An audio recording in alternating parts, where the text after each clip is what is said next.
여러분 이 속담 들어보셨을 거예요. 호랑이 없는 굴에 여우가 왕노릇한다. 동물들 중에 가장 강한 호랑이가 없으니까 눈치 빠르고 또 제법 힘도 있는 여우가 왕노릇한다는 것이죠. 하지만 만약에 호랑이가 다시 나타난다면 어떻게 될까요? 여우는 말 그대로 깨갱하게 됩니다. 누가 봐도 힘에서 밀리고 또 덩치에서 밀리고 싸워서 이길 수 없기 때문이에요. 그 능력에서 하늘과 땅만큼의 차이가 나기 때문이죠. 오늘 본문의 시편 기자는 원수의 화살로 인해서 두려워하고 있습니다. 마치 원수가 모든 능력을 가진 것만큼이나 위력적이고 또 위협적으로 보여요. 하지만 원수는 호랑이 없는 굴에 왕노릇하는 여우였습니다. 하나님께서 활을 들고 나타나시는 거예요.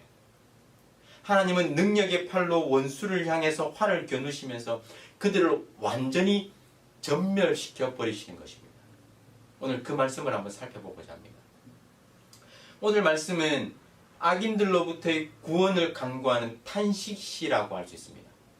대체적으로 탄식시는 자신의 무죄와 억울함을 주장해요. 그러면서 하나님의 도우심을 구하는 내용입니다. 시편 기자는 먼저 하나님을 부르며 간청하고 있습니다.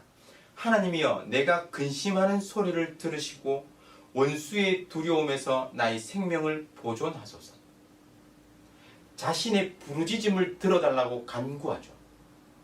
보통 탄식시들을 보면 극심한 고통과 환난 가운데 언제까지입니까?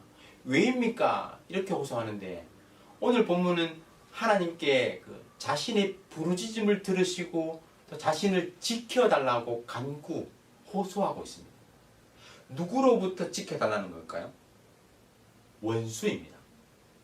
그 원수를 2절에서는 악을 꾀하는 자, 악을 행하는 자라고 설명하고 있는데 그들은 인정사정 없이 무자비하게 악을 행하는 악인들입니다. 그들로부터 생명의 위협을 받고 있는 것이죠. 그래서 시편 기자는 하나님께서 자기를 지켜주시고 또 자신을 숨겨주실 것을 간구하고 있는 것입니다. 그 원수들의 악한 행위가 어떻게 묘사되고 있습니까? 마치 적군이 매복했다가 급습하는 것을 비유하고 있죠. 3절 4절인데 그들은 칼을 날카롭게 갈고 독화살을 겨누고 있는 거예요. 은밀하게 숨어서 화살을 쏘면서 날카로운 칼로 찔러 죽이는 것입니다. 이 날카로운 칼과 독화살을 무엇이라고 말씀합니까? 사람의 혀라고 말하죠. 그 입술에서 나오는 말입니다. 말. 뒤에서 음해하고 모략하는 말이에요. 5절을 한번 보세요. 그들은 악한 목적으로 서로 격려하며 남몰래 올무놓기를 함께 의논하고 하는 말이 누가 우리를 보리요 하며 그들은 악한 목적으로 서로 격려한다라고 했어요. 악한 일을 하기로 단단히 결심하고 서로 격려하며 마음을 굳게 하는 겁니다. 그들은 같은 생각을 가진 자들끼리 모여서 악한 계략을 꾸미고 있죠. 실제로 그렇지 않습니까? 그 사람의 친구를 보면 그 사람이 어떤 사람인지 알 수 있다라고 하지 않습니까? 같은 생각을 가진 자들끼리 모이는 거예요. 그리고 악한 생각은 쉽게 물들기 마련입니다. 우리는 부패한 성품을 가지고 있기 때문에 정신 차리지 않으면, 깨어있지 않으면 죄를 더욱더 달콤하게 생각하는 거예요. 세상에서 제일 재미있는 게 뭐라고 합니까?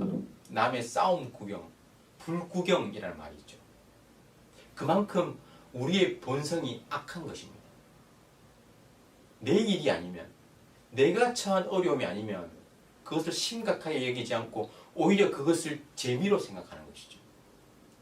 친한 사람들끼리 모여서 이야기할 때 정말 시간 가는 줄 모르고 이야기하지 않습니까? 그런데 곰곰이 생각해보면 그 이야기가 다 남의 이야기예요. 다른 사람에 관한 이야기. 그 사람이 어땠느니, 무슨 말을 했느니 다 그런 말입니다.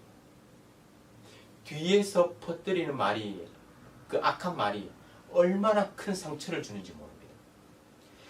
시편 기자는 입술로 말로 남을 넘어뜨리라 하는 것을 화를 겨누는 것, 날카로운 칼로 찌르는 것, 이것에 비유하고 있는 거예요.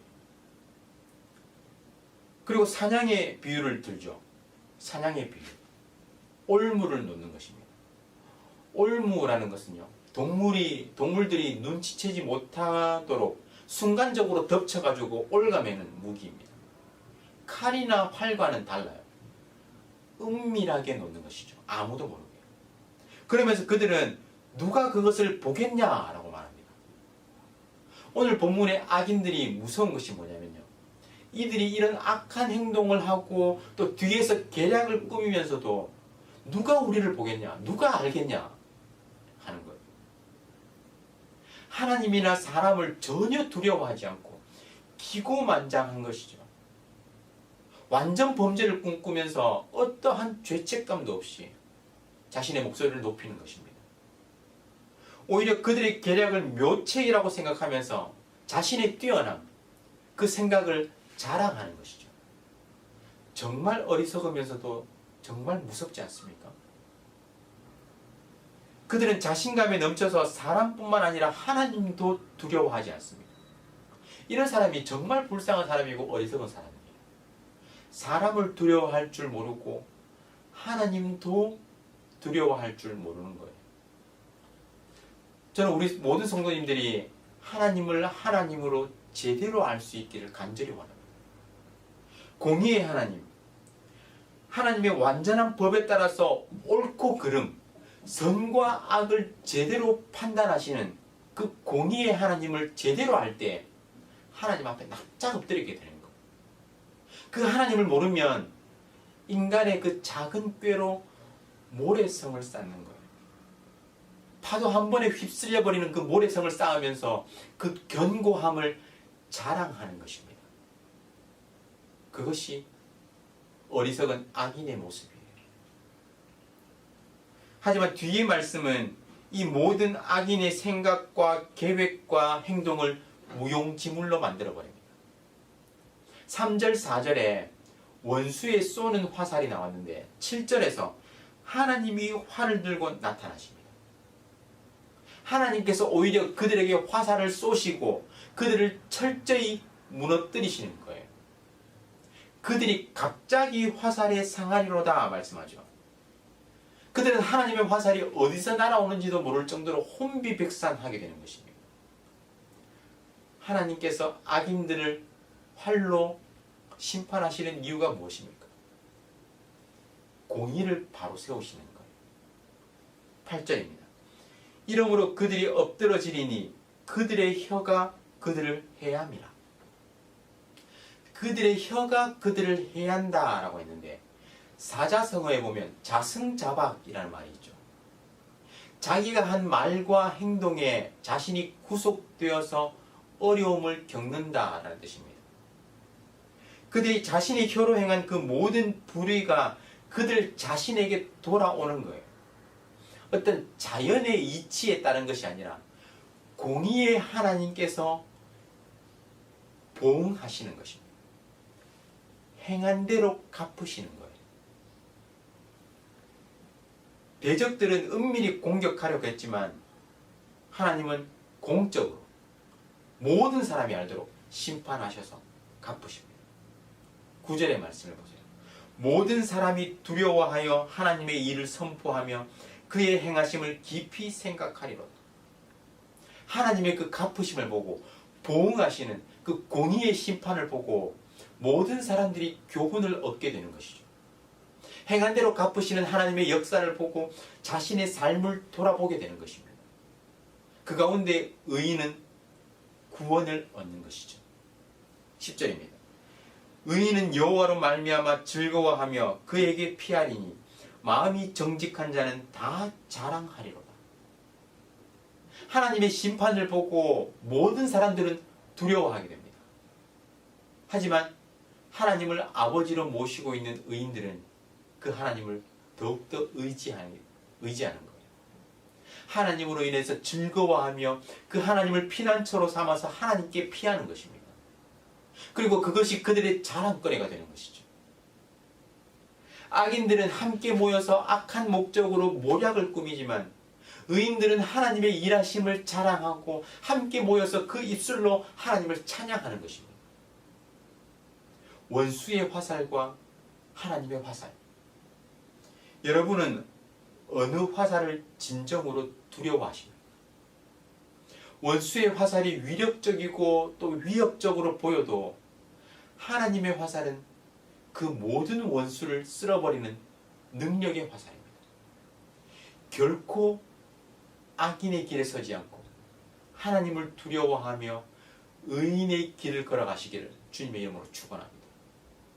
악인의 올무와 화살이 우리 앞에 놓여 있다 할지라도 결코 두려워하거나 위축되지 않고 오직 행한 대로 갚으시는 그 하나님을 신뢰하며 하나님께 피하는 저와 여러분 되시기를 주님의 이름으로 축원합니다.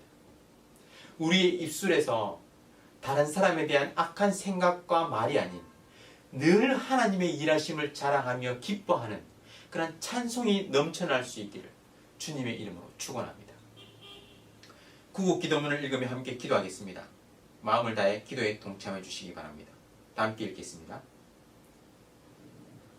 코로나 사태 속에서도 신실하신 하나님을 더욱 신뢰하게 해 주시옵소서. 이 모든 상황을 믿음으로 버티고 인내하며 회복을 경험케 해 주시옵소서. 코로나 재난으로부터 모든 성도들을 눈동자처럼 지켜 보호해 주시옵소서. 코로나19가 베트남과 대한민국과 세계에서 속히 지나가게 해 주시옵소서. 모든 가족과 함께 마음과 정성을 다해 하나님께 예배드리게 해 주시옵소서. 모든 성도가 경성해서 회개하고 의로운 삶의 열매를 맺게 해 주시옵소서. 교회의 생명사역을 적극 추진할 수 있는 여건을 속히 허락해 주시옵소서. 성도들이 처한 모든 환난과 어려움 가운데 피할 길을 허락해 주시옵소서. 성도들의 생업과 삶의 터전을 지켜주시고 결코 좌절하지 않게 해 주시옵소서. 이 땅에 확산되고 있는 코로나를 막아주시고 완전히 종식시켜 주시옵소서. 존귀하신 예수 그리스도의 이름으로 기도드립니다. 아멘. 오늘 말씀을 기억하며 기도하겠습니다. 결코 악한 길에 서지 않는 우리가 되기를 간절히 소원합니다. 하나님을 두려워하며 행한 대로 갚으시는 하나님을 기억하며 의인의 길에 서시기 바랍니다. 날마다 하나님으로 인해서 즐거워하며 그분을 피난처 삼아 살아가는 의인, 늘 그 입술에서 하나님을 향한 자랑과 찬양이 흘러넘치는 의인으로 살아갈 수 있도록 기도하시기 바랍니다. 그리고 구국 기도문으로 나라와 민족과 교회의 회복을 위해서 또 각 개인과 가정의 기도 제목을 가지고 다 함께 간절하게 기도하겠습니다.